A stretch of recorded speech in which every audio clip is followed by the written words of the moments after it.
Bienvenue dans un segment qu'on n'a pas encore complètement... Est-ce qu'on a décidé c'était quoi le titre? C'est les monstres dans le placard Explore. Explore. Je pense qu'on va appeler ça comme ça. Car aujourd'hui, normalement, vous savez qu'à toutes les nouvelles lunes, on a des invités. Et aujourd'hui, on pourrait considérer que c'est une invitée, mais vraiment, on est plus, c'est plus nous qui sommes allés à quelque part et on aimerait vous faire découvrir cette place.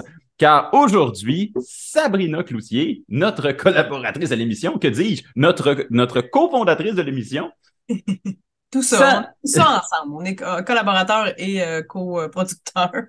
et de toute évidence, friperesse, parce Mhm. qu'en arrière de toi, qu'est-ce qui se passe? Oui, je l'ai, pour ceux qui regardent l'émission, évidemment, Oui. qui ne font pas juste l'écouter.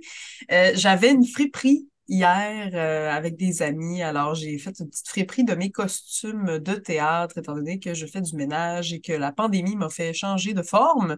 Ah, J'ai laissé partir à contribution volontaire plein d'articles, de choses vraiment cool que je peux plus porter, tout simplement. Fait que vous avez un fond de friperie un aujourd'hui. fond de vêtements. Mais c'est pas de ça dont on va parler aujourd'hui, car Non, Sabrina, récemment, tu as eu l'occasion, pendant tes vacances, de faire un petit voyage. un petit stop de 2 jours qui est quand même, c'est un peu un petit rêve qui s'est réalisé parce que ça fait longtemps que cette ville-là m'appelle Oh et que j'en oui. entends parler. Je suis allée à Salem pendant 2 jours. Salem, Massachusetts, la fameuse ville qui a mis les sorcières sur la map en Amérique du Nord. C'est la petite ville pour laquelle, premièrement, le nom Salem revient presque toujours si vous faites quoi que ce soit ou vous consommez n'importe quel média qui parle de sorcières, on va éventuellement envoyer le nom Salem Ouais, parce que c'est associé au tribunal des sorcières. absolument. Puis c'est fou parce que dans l'histoire des sorcières, on en a parlé d'ailleurs dans notre épisode sur les sorcières, c'était inévitable. Salem est un peu un emblème, un avatar de toute la chasse aux sorcières, mais partout dans le monde, là. Quand on y pense, c'est un emblème mondial de la sorcellerie et des légendes de sorcières. C'est Ben, fou, complètement fou. effect- effectivement. Puis certainement en Amérique du Nord, c'est le pôle de la sorcellerie, si on peut dire. Et c'est juste un petit récapitulatif très, très rapide pour ceux qui ne savent pas de quoi qu'on parle ou qui s'intéressent pour la première fois au monde de la sorcellerie. Salem, petite ville du nord du Massachusetts, Du qui en... Massachusetts, en passant, il y en a deux Salem, fait qu'informez-vous bien si vous allez. Il y a deux Salem au Massachusetts? Il y en a deux dans le même coin, là. Ah ouais, ah, ça va Fait être que ça compliqué. peut, c'est au Massachusetts qu'on Hmm. veut. Ah, c'est ça. Alors, Salem, Massachusetts, c'est la petite ville, une petite ville qui, en 1692, a eu une espèce de panique de chasse aux sorcières après que trois jeunes filles aient été prises de crises qui ressemblaient à l'épilepsie, mais beaucoup, beaucoup plus grave, et qui se sont mis à accuser d'autres personnes dans le village de leur envoyer des sorts, dans le fond, de leur faire de la sorcellerie sur elles. Puis c'est tellement devenu fou, c'est tellement devenu explosif qu'en bout de ligne, il y a eu 30 personnes accusées, 19 condamnées à mort, dont une majorité de femmes. Et tout ça, ça a donné l'espèce d'image qu'on a maintenant en fait, l'expression chasse aux sorcières, où tout le monde accuse tout le monde et ça finit par se résoudre dans le sang. Mais toi, tu es allé directement là. Oui, en fait, j'ai fait 2 jours là-bas parce qu'à la base, j'allais voir un concert à Boston avec 3 amis que je salue, Jay, Sandrine et Alexis. On vous Et salue bien haut. c'est une gang d'amis, 3 amis gothiques, là, donc habillés métalleux gothiques, je les aime d'amour. Puis on allait voir un band qui s'appelle Little Big, qui est un band d'électropop russe. Ça n'a rien à voir, c'était à Boston. Mais étant des fans de trucs glauques et d'histoires et de sorcières, on s'est dit, hey, mais Salem, Massachusetts, c'est à 40 minutes de Boston. On pourrait faire un petit pit stop de 2 jours là-bas, puis après aller voir notre concert, ce qu'on a fait. Et là, moi, j'étais super excitée parce que ça fait depuis que je sais que ça existe, cette ville-là, que j'ai envie d'aller là-bas à l'Halloween, évidemment, comme bien des gens, parce que c'est un des endroits au monde avec le Japon où il y a les plus beaux, puis la Nouvelle-Orléans où il y a les plus beaux festivals d'Halloween. Donc, on est allé hors saison, mais moi, j'étais bien contente de pouvoir explorer la ville hors saison parce que c'était pas plein à craquer et plein de monde. Parce que ça, les gens qui pensent à aller à l'Halloween à Salem, là, on va tout de suite, je vais tout de suite vous avertir de prendre ça vraiment, de pas prendre ça à la légère comme activité parce que il y a des line-up à tous les coins de rue pour toutes, les restaurants, OK. les liquor stores, ça, vous allez vivre ça et attelez-vous. Et vous pouvez pas vraiment résider dans la ville de Salem dans un hôtel à la période de l'Halloween. Pourquoi? Parce que c'est tellement prisé des touristes qui mettent ça presque à 1000 $ la nuit. Et c'est Wow! loué. Oh, wow! Et c'est loué. Alors, le truc, c'est d'aller à l'extérieur le plus possible de de centre-ville et de vous prendre un petit Airbnb. Nous, c'est ce qu'on a fait. Super relax, vraiment loin, on n'avait pas de problème. Puis, il y avait à côté un liquor store, un restaurant. On avait vraiment tout à portée de main. Fait que je vous recommande vraiment de vous loger en dehors de la ville, c'est moins cher. Puis après, ben, vous partez tôt le matin, puis vous allez au centre-ville. On était chanceux, il y avait vraiment pas de pluie, il faisait super chaud et beau. On a eu de la pluie la deuxième journée, puis c'était quand même assez magique qu'il pleuve sur la ville des sorcières, là, tant qu'à moi. On arrive là, c'est Halloween Town quand même. Il y a une vibe, il y a vraiment une énergie d'histoire qui est partout parce qu'il y a beaucoup de vieux bâtiments historiques pour ceux qui ont visité, par exemple, le Vieux-Québec, le Petit Champlain, des choses comme ça. Il y a vraiment la vibe que ça m'a donné, c'est un peu quand j'ai visité la prison du Marine Center, là, tu sais, il y a un peu Hmm. il y a de l'histoire en arrière, il s'est passé des choses, il y a eu des condamnations, mais c'est comme ça, mais partout dans la ville, un peu, à gauche, à droite, c'est parsemé d'histoires. On le ressent dans la ville, je trouve, vraiment. Et bon, le centre-ville, on s'entend, ils ont pas fait leur fortune en vendant des beignes, c'est en parlant de sorcières. Alors, on a le Witch Mall, on a toutes les boutiques ont un nom à thématique sorcière ou Halloweenesque. Donc, tout le marketing est super clair. Si vous ouvrez une shop là-bas, il faut que ce soit Halloweenesque. Ça va être de Black Veil, le culte, tu sais, le culte noir. Là, il va y avoir une boutique de bonbons. Ça va être The Good Witch. Alors, tout a une thématique, là. Vamp Fangs. Tous les noms de boutiques, c'était super de juste voir qu'il y a le mot sorcière partout. Et on est allé dans le Witch Mall, qui est le plus gros centre commercial, et c'est que des boutiques, soit New Age, où ce qui vendent de l'encens, des cristaux, des affaires, soit gothique, dans le look là, alternatif punk rock. Donc, tu peux magasiner du linge qui va dans ton lavage foncé là, partout.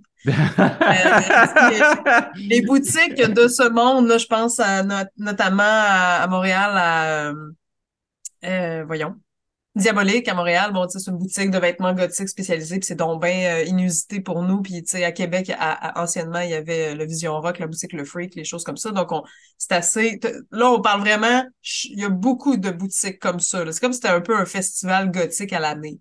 Fait que c'est vraiment trippant de se promener là-dedans, puis de faire un coup d'œil. On dirait qu'on est dans la période de l'Halloween sans l'être. C'est L'éternel Halloween. vraiment l'éternel Halloween. Mais là, tu parles toutes des affaires contemporaines qui ont été Oui, ben parce créées que ça a été mon autour de premier. ça. Oui. Euh, Est-ce qu'il reste quelque chose de la période du tribunal des sorcières où c'est tout disparu, ça? Il y a des monuments, il y a beaucoup d'attrape-touristes, alors informez-vous avant d'aller dans les musées, les expositions. Il y a un super beau musée ça n'a pas rapport avec les sorcières, c'est plus sur les pirates, musée de pirates. Il y a un musée de pirates? Musée, je dis de pirates, là, mais peut-être plus Musée de pirates dans la ville des sorcières, il y a quelque chose, il y là. a, il y a- ben, il y a un port quand même à Salem, c'est sur le bord de l'eau. Alors, il y a quand Ah, même beaucoup d'endroits muséals, musée où? c'est cool. Il y a beaucoup de musées à Ouais. visiter, mais il y en a beaucoup qui ça vaut pas tant la peine pour le prix. Fait qu'informez-vous, regardez vos best-of d'abord. Et oui, il y a plein de monuments un peu partout. Puis il y a des gros arbres, des vieux arbres aussi, des affaires que tu vas faire, OK, ouais, là, clairement, il s'est passé quoi. J'ai pas vu de... Je me suis pas rendue à l'endroit de la pendaison. J'imagine qu'il y a une plaque ou un monument, c'est clair, mais je suis pas restée assez longtemps pour faire tout dans la ville. Je veux y retourner en septembre parce que parce que je veux pas y aller en octobre, il va y avoir des fils partout, mais aussi parce que j'ai envie de revoir certains endroits, puis j'ai déjà une petite liste là, d'endroits à aller voir, notamment s'il y a l'endroit s'il y a un monument, une plaque pour ce qui est de la fameuse pendaison des gens qui ont été accusés de sorcellerie. Mais ouais, mais oui, c'est plus moderne que ce qu'on s'y attend d'une part, mais en même temps, c'est bizarre d'avoir une boutique de cristaux tu sais, une boutique sur deux, tu peux acheter du thé puis des affaires, des fleurs séchées puis des cristaux, ou des affaires que tu as l'impression d'être vraiment dans une boutique comme Charme et Sortilège. Là. Il y a ça à Montréal et à Québec, là. C'est un peu ce genre de vibe-là de boutique. Et des super vieilles bâtisses. Moi, je suis tombée sur une boutique de thé où c'était une bâtisse qui remontait aux années 1500. C'est super beau de juste entrer dans les magasins et de voir comment ça s'est modernisé. Parce que des fois, ils ont gardé un look vintage, comme la boutique de thé dans laquelle je suis allée. C'était vraiment très vintage. J'avais l'impression vraiment d'aller dans un apothicaire, tu sais. Puis, je suis rentrée dans une ancienne banque et c'est une boutique de vêtements, mais il y a encore les coffres-forts à l'arrière. Puis c'est grandiose qu'ils ont fait. Ils ont suspendu une sorcière, une statue de sorcière au plafond avec des voiles rouges, puis il y a des grands miroirs vintage partout. Bref, hey, c'était une banque ça avant, mais maintenant, c'est une boutique de vêtements. Fait que tu sais, ils ont vraiment utilisé l'espace, puis ils ont créé à partir du charme de l'ancien temps, si on veut. Mais oui, plus moderne que ce que je m'y attendais sur certains aspects. OK, mais ils ont vraiment ratissé large comme tout l'esthétique de la sorcière, tant la bonne sorcière que la mauvaise sorcière, tout est là. Toutes les sauces que tu peux imaginer. Voilà. OK, alors, il y a vraiment beaucoup d'attractions à Salem, plus que moi-même, je pensais qu'il y en C'est une avait. ville touristique. Attendez-vous à ça. Gardez votre téléphone pas loin si vous faites des petits achats. Moi, je suis une personne qui aime magasiner, regarder les prix des affaires. Il y avait beaucoup de choses Wish Ouais. dans des boutiques que tu fais, ouais, ça, c'est pas... tu sais, assurez-vous que vous achetez d'artistes locaux ou d'artisans locaux, ou du moins que vous ne savez pas la provenance de ce que vous achetez ou que le prix est raisonnable. Parce que clairement, j'ai vu de la revente beaucoup aussi dans certaines boutiques. OK. Donc, un Que, peu tu sais, shady. ben, il y a de la trappe touriste au pouce carré, là. Mais tu sais, les gens, ils vont pour ça. Je suis allée pour ça. Je veux dire, on veut la magie de la sorcellerie, tu sais, un peu, là. On s'en va là, puis on veut en savoir plus sur les sorcières. Puis tu sais, on a un peu tous le même objectif. Mais Euh, ouais. justement, en savoir plus sur les sorcières, est-ce qu'il y a, tu dis qu'il y a plein de musées, il y a plein d'affaires. Est-ce que tu as eu l'occasion de visiter quelque chose de cet ordre-là? Je veux y retourner pour ça parce que malheureusement, non, comme mes compagnons les avaient tous faits. Mais je pourrais, quand j'y retournerai en septembre, je pourrais vous faire un must là, sur les endroits à aller puis les endroits à peut-être ne pas aller. Par contre, j'ai Sandrine qui est une collègue qu'on recevra peut-être pour nous parler de satanisme. L'avenir nous le dira. Et là, ça a l'air vraiment épeurant que je parle de satanisme parce qu'on imagine tout de suite les sacrifices de chèvres et les gens qui se mettent des pentagrammes à l'envers dans le front en sang. Mais c'est pas ça. Donc, on est allé visiter le temple satanique de Salem parce qu'il y a Le ça. temple satanique de Salem. Oui, monsieur. Puis c'est surtout ça l'attraction que j'ai faite. Hein? OK, on va là. On va là. Je sais pas ce qui va se passer. Je sais pas quoi ça va avoir l'air. Et Sandrine me dit, moi j'ai ma carte de sataniste, à son diplôme de sataniste, parce que Elle tu a peux sa carte de membre à sa de. carte de membre et ça lui coûte moins cher quand elle va visiter le temple. C'est même pas des blagues. Et là, on dit temple, OK? Là, vous arrivez, la pancarte est un peu vintage, ça a l'air d'être un petit manoir. Tu te dis, OK, un temple. Qu'est-ce que je vais trouver là-dedans? J'en avais aucune idée. Aucune idée. Puis là, j'ai dit à Sandrine, dis-moi rien qu'à moi la surprise, on va vivre ça, puis après, je te poserai des questions. On entre là, c'était comme une galerie d'art dans un manoir, en fait. Puis, tu payes un petit montant pour visiter. Il y a plusieurs étages et plusieurs expositions. Il y avait une exposition de photographie de maisons abandonnées, là, les gens qui font de l'urbex. Donc, c'était des photographies de vieilles maisons abandonnées, d'urbex, en exposition. Il y avait des statues, une grosse statue de Baphomet en bronze, en métal, là. Tu peux t'asseoir dessus, prendre des photos avec. Les employés étaient super gentils. C'était, vous voulez faire des selfies avec Baphomet, allez-y. Vous pouvez vous asseoir sur la statue, il n'y a pas de problème. Il y a même un spot pour faire des selfies. Vous en faites pas, tu sais, allez-y. Il y a une bibliothèque de livres sataniques. Donc, tu peux fouiller dans la bibliothèque, regarder les livres qu'il y a là-dessus. Et il y avait un écran de télévision et là, je regardais ça puis je me posais des questions parce qu'il passait des vidéos et j'ai réalisé que dans le fond, ben, l'église du temple satanique, leur objectif avec l'argent qu'ils ramassent avec leurs fidèles, là, on met des gros guillemets ici, c'est pour faire avancer des causes progressistes comme le droit à l'avortement chez les femmes et des causes qui sont comme jugées comme justement de la sorcellerie un peu. Ouais. C'est- Alors pour tous ceux à la maison qui se demandaient c'était quoi être satanique, c'est pas triper sur Satan et Baphomet, c'est plus une religion ironique semblable au pastafarisme. Je sais pas si tu je connais. connais le Flying Pastafarisme, Spaghetti c'est Monster, ça, mais... c'est un monstre spaghetti et les gens ont légalement, parce que ça fait partie de leur religion, le droit pour leur photo de passeport de porter sur la tête une passoire parce que ça fait partie de leur religion. Donc, c'est un peu une religion ironique de gens athées. Ben, le satanisme, c'est la même chose. C'est des gens qui sont athées. Ils croient pas aux démons. Ils vont juste questionner l'Église et la Bible. Ils vont questionner les mœurs, les religions et vont s'arranger pour que leur organisme servent vraiment la communauté. Donc, aide l'avant avec des causes. Puis, c'est ça. Puis, j'ai Tout trouvé ça en très étant drôle. le plus métal possible, genre. Ben, c'est ça. Puis, j'ai trouvé ça très drôle parce que j'arrive là, puis il faut comme signer un registre parce que selon la loi de la ville de Salem, il faut prendre un rendez-vous pour aller visiter ça. Fait que là, je trouve ça Ouh! drôle de signer dans un livre. J'étais, oh, peut-être qu'on perd notre âme. Mais non. C'est juste une signature. Et il y avait plein d'expositions, des objets vintage, des objets de torture vintage. Fait que, tu sais, il y a des trucs assez métal. Une chambre rouge avec deux trônes, tu peux faire une photo là-dessus. J'ai fait une photo avec mon ami Alexis, qui est photographe dans la vie. Alors, on a trouvé ça très drôle parce qu'on n'a pas de photos ensemble, même si on est amis depuis des années. Puis on est allé, bon, au temple satanique, c'était un beau moment pour faire une photo d'amitié. Donc, deux grands trônes de l'enfer avec un background rouge et des objets de torture exposés autour, des masques représentant le démon sous toutes sortes de formes et tout. Fait que c'est vraiment plus un endroit d'exposition d'art et muséal et on fait avancer des causes et pro-LGBTQ. Donc Baphomet, là, j'ai une photo avec Baphomet et derrière la grande statue, vu que c'était le mois de la Pride, il y avait des ballons arc-en-ciel, tu sais. Fait que tu vois que c'est des gens inclusifs puis que ça, c'est vraiment pas c'est pas des gens qui sont croyants puis qui font des rituels la nuit, là. C'est vraiment pas ça.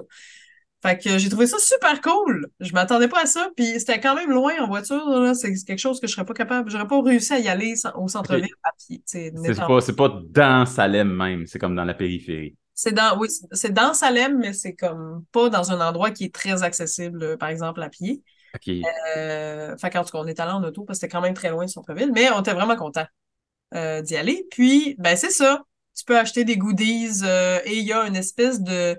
Ça, j'ai trouvé ça très drôle. Il y a comme un zoltar. Ça, un zoltar, c'est comme un aquarium avec un mannequin, un pantin avec un turban qui te dit l'avenir, là, avec une Ah, c'est comme dans le film avec Tom Hanks, c'est comme dans Big. Zoltar. Bon, ben Oui. Zoltar, ça existe depuis la nuit des temps et des fêtes foraines, OK? Ah, mon Dieu, je savais pas que c'était vrai. Ben, il y en a quelques-uns à Montréal de cachés, d'ailleurs, dans Ah, les... mon Dieu. Oui, oui, oui. J'apprends des choses. Puis, bref, cet emblématique-là, c'est en gros, il te dit l'avenir. Tu mets de l'argent, puis là, il te donne un petit ticket, puis il y a un fortune cookie message là, qui pop. Et dans le fond, il y en avait un, mais c'était un Baphomet qui bougeait quand tu mettais des sous, puis là, Sandrine, elle l'a mis, puis tu sais, il a dit un truc du genre, t'as l'air exactement de ta photo de passeport. Puis ça, c'est comme des petites blagues un peu bitch. J'ai trouvé ça vraiment sympathique. Fait que bref, c'est ça, juste du divertissement au final et des belles discussions avec des gens qui sont pour la progression, puis l'égalité des sexes et pour l'amour égal avec la communauté LGBTQ+. Donc voilà, ça vaut la peine de les encourager. Sabrina, j'ai maintenant un lightning round de questions, comme des Oh! questions rapides, 5 questions rapides, comme on a fait avec Christian Page. Allez voir notre entrevue avec Christian Page. Elle Euh, à dire, j'ai vraiment pas été là longtemps. Fait que c'est possible que j'avais pas de réponse. D'ailleurs, j'étais vraiment déçue de pouvoir revenir en disant non, j'ai pas visité de musée de sorcières, mais je vais y retourner puis je vais revenir vous en parler, c'est sûr. mais j'ai des questions concernant la ville en général. On va commencer par la première, la numéro Oh là 1. là. Euh, En allant à Salem, qu'est-ce que tu t'attendais à trouver avant d'y être? Je m'attendais à moins de modernité. Ah, Je m'attendais à quelque chose de peut-être plus historique que ce que j'ai trouvé. Même si je me doutais qu'il y avait un côté touristique à la chose, je pensais pas que ce côté touristique-là s'était étendu autant que ça. Ouais. OK. Très, très, très bonne réponse. Qu'est-ce que c'est quelque chose que tu as trouvé à Salem que tu savais pas, dont tu savais pas? Oui. Dont tu savais pas que tu avais besoin. Oh! Hey, ça, c'est bon, ça. Que je savais pas que j'avais besoin dans ce que j'ai acheté là-bas. Non, que tu as découvert ça, tu as fait, ben voyons, c'était où toute ma vie, cette affaire-là? Euh, ben, une boutique que je tombe en amour pour le côté inusité funky. En fait, c'est une boutique, je suis rentrée là, j'ai pris une photo, puis le monsieur m'a dit pas de photo, s'il vous plaît, on veut garder la magie de l'endroit. Puis là, je me sentais Ah. super mal. Puis c'est une boutique qui s'appelle The Cottage Coven, je crois. Il y a un bateau viking à l'extérieur, juste comme en exposition. Oh, Et à l'intérieur, wow. il y avait des fleurs puis des feuilles partout suspendues, là, des plantes séchées suspendues à la grandeur. Je pourrais mettre la photo qu'on a dit. Je sais pas si on va la mettre. On va dans. Jamais dessus, jamais pas. Tu sais, il m'a dit de pas prendre de photos. Bon, bref. Mais allez On va voir, faire un flash. on fera un Mm, petit flash. mm, Puis il y avait des crapauds séchés dans un bocal qu'on pouvait acheter, des objets de taxidermie, des ossements dans des pots. C'était vraiment la boutique la plus witch que j'ai trouvée. Que Dans, j'étais dans la ville de dans la Boutique ville, Witch. là, puis la personne, le garçon qui nous a accueillis était super gentil, puis vraiment New Age, là. Vraiment, j'étais, ah, wow, je savais pas que j'avais besoin de voir un endroit autant, je suis pas dans la même époque, là, que ça. Puis, et autant New Age, j'ai trouvé ça vraiment magique de voir ça. Ah, ça, c'est vraiment une bonne réponse à cette question-là. Ben, Qu'est-ce merci. qui t'a déçu à propos de Salem? Ce qui m'a déçu. J'ai pas été déçue vraiment, mais j'avais pas d'attente précise. Déçue, ouais, la revente. Certains endroits où ils font de la revente Wish, d'objets que tu peux acheter à 2 $ sur Wish qui te vendent 30 $, là, je trouve ça inacceptable. Mais la revente est partout, malheureusement. Fait que ouais, ça m'a déçu. Ça m'a déçu. Fait que magasiner bien, ça vaut juste la peine de regarder s'il existe sur Wish avant de l'acheter, tu sais. Voilà. Avant-dernière question. Si t'habitais là ou Ah, autour de là, qu'est-ce que ah, tu ferais? Ce serait quoi ta job, genre? Qu'est-ce que serait ta vie là-bas?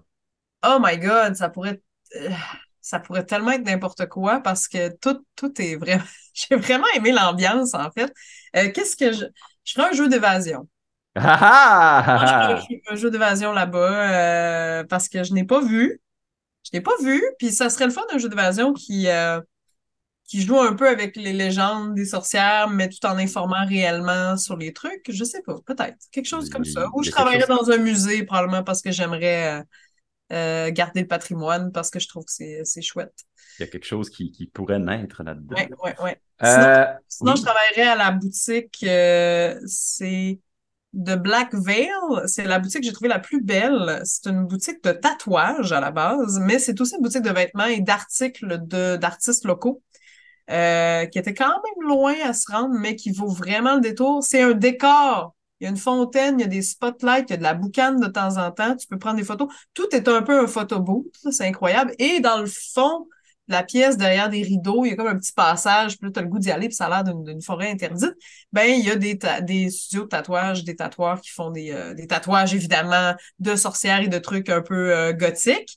Et il faut prendre rendez-vous full de temps à l'avance, là, parce qu'ils sont bookés à l'année. Mais je trouvais que l'endroit était beau dans la scénographie. Vraiment très, très, très beau. Je pense que c'est mon endroit préféré. J'aurais travaillé là, peut-être. OK. Et Voilà. dernière question, tu vas la connaître. Qu'est-ce que tu aimerais que les gens oublient et qu'est-ce que tu aimerais que les gens retiennent de Salem? Hmm. J'aimerais que les gens... Mon Dieu. Hey, ça, c'est... Ben oui, je la connais, mais je n'étais pas prête. Hein? J'aimerais que les gens oublient. J'aimerais que les gens... J'aimerais que les gens s'informent historiquement d'une façon ou d'une autre ou encouragent des artistes locaux. J'aimerais qu'ils se rappellent que malgré le buzz autour de tout ça, il y a des gens qui sont quand même décédés autour de cette le côté célèbre la célébrité de la ville en fait a été bâtie sur quelque chose de très macabre et de beaucoup d'injustice. Donc, de ne pas perdre ça de vue tout en aimant le personnage de la sorcière, tout en enjoyant un peu le côté carnavalesque qui peut en découler si vous y allez à l'Halloween ou dans des événements. Donc, de ne pas perdre de vue le côté historique tout en s'amusant dans le côté fantastique, j'irai avec ça. D'accord, très, très bien. Ouais. Sabrina, Oui, notre première exploration, oui. d'ailleurs, quand je dis que je vais y retourner en septembre, c'est que mon ami Alexis et moi, on s'est dit, on pourrait aller dans un événement, parce qu'on aurait aimé aller voir un événement local, un peu underground, et il y a un bal de vampires en septembre. Fait qu'on s'est dit qu'on pourrait remonter juste pour vivre ça, parce qu'il y a, tu sais, c'est trop, ça serait parfait. Fait que de se déguiser, d'aller là, de profiter de ce bal de vampires-là, qui est un événement local, là. Il n'y a pas de publicité partout dans le monde, donc il n'y aura pas nécessairement de touristes, ça va être les locaux. Fait qu'on va remonter pour ça, puis je vais aller voir des musiques, puis je vais vous en reparler. Ah, très, Voilà. très bien. Alors, peut-être une deuxième partie à cette exploration de la ville de Salem, Massachusetts. On se le souhaite. Puis voilà. Puis ben, visitez, ayez du plaisir et ben voilà, pour le reste, planifiez-vous d'avance si vous allez dans la haute saison. Mais je vous recommande d'y aller l'été si vous voulez juste passer un beau moment relax, magasiner, manger au resto. Tu sais, c'est vraiment une belle ville avec une ambiance différente. Donc voilà, ça vaut le détour.